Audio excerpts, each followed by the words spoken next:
Hi guys, my name is Mark and today we will talk about the latest magnesium alloy mice on the market, the new RAZER VIPER Mini Signature Edition. Let's go.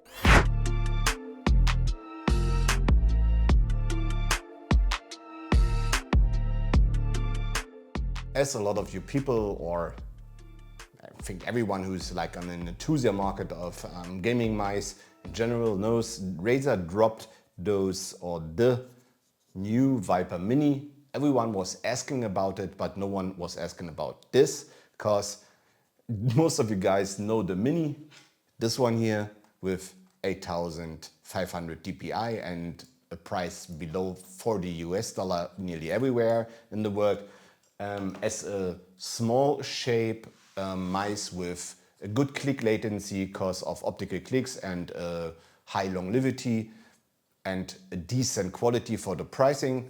And most of you guys asked for a rebuilt, refurbished version, wireless, like over 2, 3, 4 years, or maybe since the first really good wireless mice from RAZER were appeared, like the VIPER Ultimate, and people thought about, yeah, getting this wireless tech into the Mini would be insane. And yeah, I agree, because I'm just a guy who always plays small mice like the Hatti, Starlight S, Zaunkönig. And I enjoy small mice a lot because I think the better weight ratio and the smaller mice in general give you way better feeding and aiming and more abilities to grip it. Because when you, for example, grip a normal V2 Pro, the wide flare in front makes it very hard for the most people to control it and to have a decent spot pointing aim. Whilst you didn't have this problem with the Mini, for example, or with a Hatti S or with a Starlight S. So in general, small mice can lead to better aim, especially on tracking heavy games. And I don't need to prove this because it's a fact. And if you don't think so, I feel really sad for you. And at one point, someone at RAZER said, okay guys, let's make a VIPER Mini. The request or the people or the oddity which is asking for it is so big, so huge, let's make something special. And it's kind of a joke and also a proof of everything they can do or how good the engineering at RAZER is. They just released their first aluminum or magnesium aluminum mixture mice, and honestly, yes, it's overpriced as fuck because it's like $279 and on our market it was 320 euro plus shipping. That's a lot of money for mice. For example, you would get 2 final mouse for this, or 1 final mouse on stock X, even like months after the drop. And yeah, this one was also limited to 1,337 pieces. I got the number 280 or 288, and it's not even lighter, for example, than a Starlight S. It's like 49 grams, but because of the shape and size itself, it feels more balanced. Also of the weight balancing in general of the mouse, it feels like a better, more controllable small version or hybrid version between a Hatti S and a Starlight S. And I enjoy this a lot because I played the Hatti S for like ages in nearly every version. Like they were like 4 or 5 different newer versions, different clicks, sensoring upgrade, blah, blah, blah. And I stopped playing it when the wireless version came out because the wireless version was way too heavy for me. It was like 95 to 62 gram. And this also was the point where I bought my Zaunkönig, and then I maintained the Zaunkönig M2K for a very, very long time. And lately I stopped playing it because of the A shape and what can I say? I just wanted to come back to normal shapes, to learn more again about shape behavior, size, width, height, weight distributions on normal mice, and to enable me again to play every mouse on the market for longer stints. to have a better overall feeling and overview of performances. And I just went back to the modded Starlight, my very first one, which got modded by Bearded Bob, which has like a lower plate, a better sensor position and stuff, which is like 45 grams with the grips on it, and modded Kales. I played it a lot with glass fields from BTL, was very good, gave me a very good feeling, but I also switched in between to back to the Hati, and this one was enabling me for like very insane horizontal and vertical air aiming. And then I got this one, I put it out of the box. The box, by the way, very premium, looks like you bought a Rolex or something, you know. You just open it, there's a lot of stuff in it now, I just put it in here. Everything you got from Razer is in here. Then your mouse, when you open it, is like sitting here. Looks very premium. You have the number down here, which mouse you have. Then you just put it out, and here on the bottom was the HyperCord speed charge cable plus the dongle. The dongle is only usable with the signature mouse. It's not usable with any other VIPER 4K mice, and also the mouse can't be paired with other dongles. And I think this has a reason. I think they're like prepared or something for each other, because in terms of latency, they are better than everyone, even better than the V2 Pro or Death Adder V3 Pro, but I will show later. And it was really surprising for me, but now I understand why this is also branded here on the backside. That there's like the claim, or like, what does it say? It says VIPER Mini Signature, so you always know which is the right dongle for it. And yeah, it made sense. Also, the cable is a hyperspeed loading cable, so it has like a fast charge option, USB-C. It also fits in the other Razer mice, but when you, for example, connect this one with your with the Mini, so with the Signature, you only can play 1000 Hertz, and you enable energy saving options. I have no idea why you enable them when you are not using wireless, but you do this, and as soon as you put out the cable and put it into the Signature dongle, you disable the energy saving options, and yeah, then you're going 4K wireless. And my peak rate was 4029 Hertz. So that's really good. And the average was like 3832, something around this. It's pretty decent, but for what I saw, it's like, looks like it's very conservative. It's like, no, it's very, the upscaling of the hertz are very slow, because it takes some time to really come over 3000. It's like the polling rate, it's only really high when you have a lot of movement and you move, and you are like continually are in the flow or in the movement with the mice. I'm using 1600 dpi, by the way, and 1.0 in-game sense in Apex Legends. So I'm at around 28 centimeter for 360. And for me, it was like, okay, I think I never have like those 4000 Hertz there, but it was extremely consistent. There was no like lag feeling or like a Hertz change feeling or like inconsistency whilst I'm moving, nor with the cable or with wireless. And if I compare that, for example, with the Hati X or Hati S Plus 4K, they give me a very, or even HSK Pro 4K, they give me a very inconsistent feeling whilst using them 4K Hertz on wireless. And they only were good when I used the cable, to be honest. I have no idea why or what the problem is there, but you can't compare the G-Wiz solution 4K with the solution of Razer here. That's basically nuts. Not gonna lie, the feeling is insane.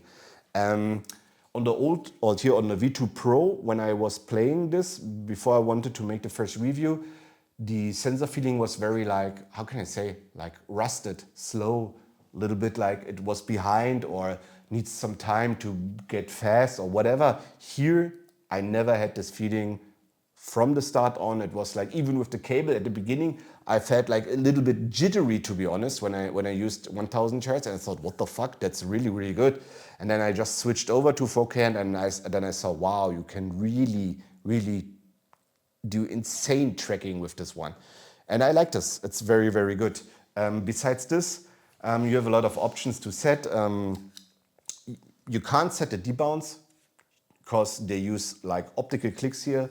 They are like graded or numbered for 90 million clicks. If you compare it, for example, to the Bruce Lee, these are numbered or named for like 60 million clicks. I just compare the clickiness for you now.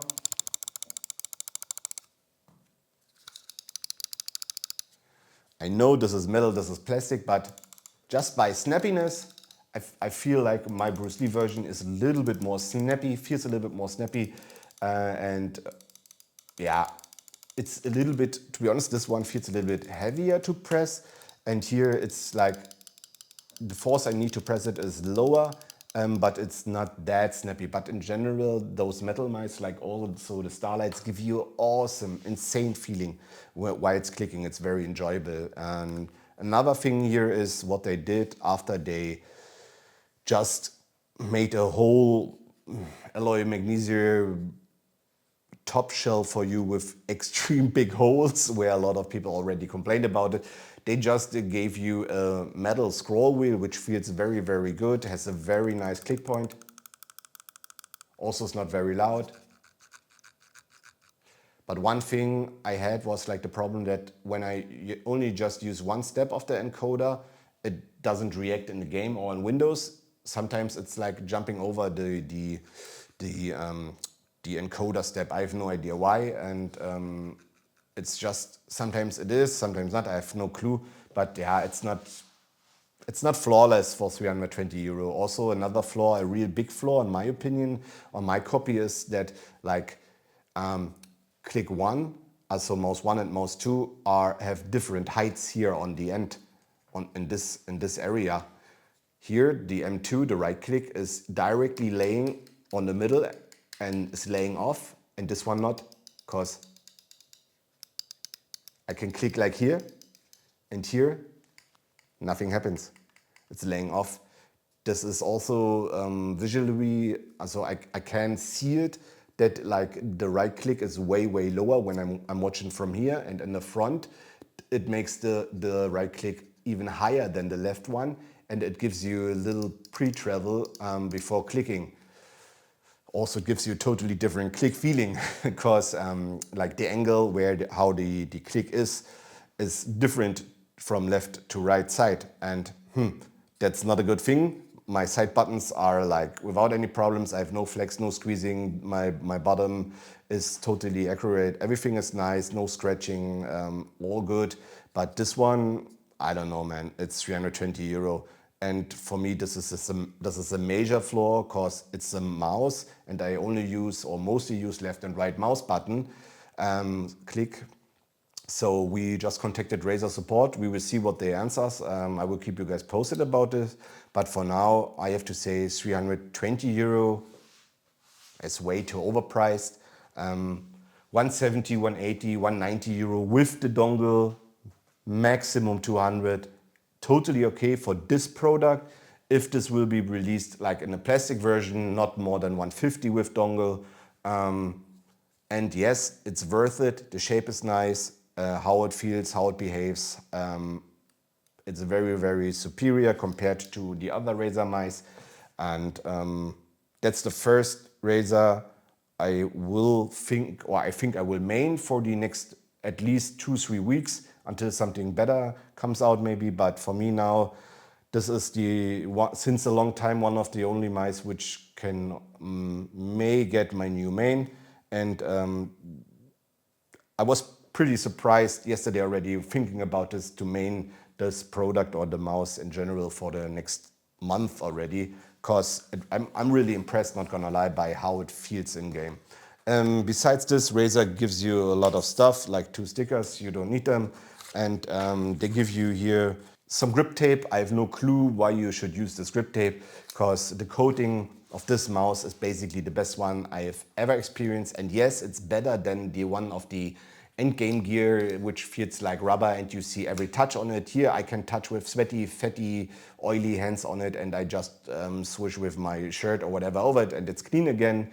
Even after 8 hours of playing, you just can use it, use it, use it. You never get off. And if it feels like a little bit slick or something, as I said, you just clean it and the coating gives you an insane feeling back again. One of the best coatings I've ever had and ever met in gaming scene. Very, very nice. The grip's not way too thick and not really grippy in my opinion. Then they also gave you like an extra pair of PTFE feeds, 2 Orgo pads for cleaning when you rip off your old feeds, and 1 set of our Gorilla Glass 3, which is, in my opinion, one of the best made glass skates I've ever seen. The R-curve is very, very, very good made. They're looking very accurate. It's like, I'm very impressed of the quality. I also never have seen aftermarket skate or any aftermarket skates in this quality. Keep it up, RAZER. If you can get or make like skates like this for every of your mice, you should do it, because I think people would enjoy it.